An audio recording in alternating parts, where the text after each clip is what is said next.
Minute with Mr. Andrews.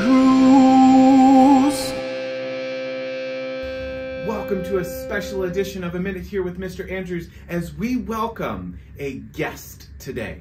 We call this Cooking for Creatures. And we are going to be cooking for different animals and seeing what those magical creatures like to eat. Like I said, we have a special guest today, and today we would like to welcome our young scientist named Zoe. Hi, everyone. Zoe is an expert in the field and has done a lot of extensive research in the variety of magical creatures that we can find in our forest, including what they love to eat.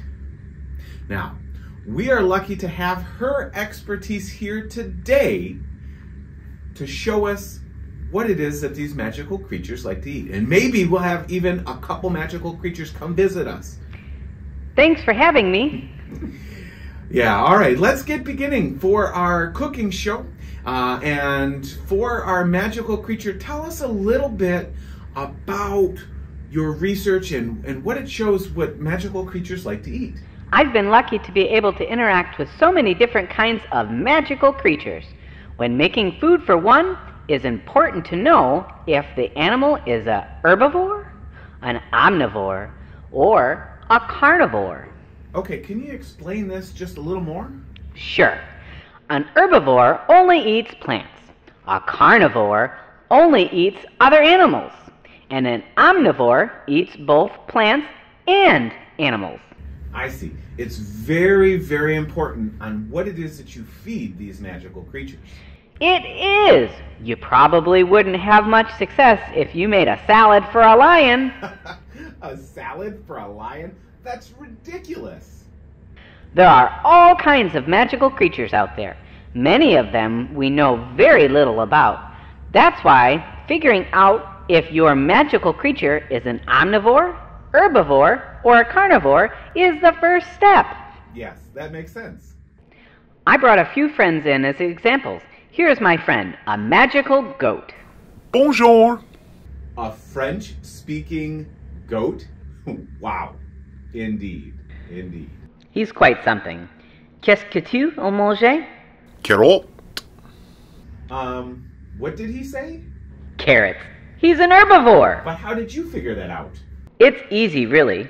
What would you do to figure out what kind of cake you like best? Well, I guess we could try a few types of cakes. That would be a very smart way to do it.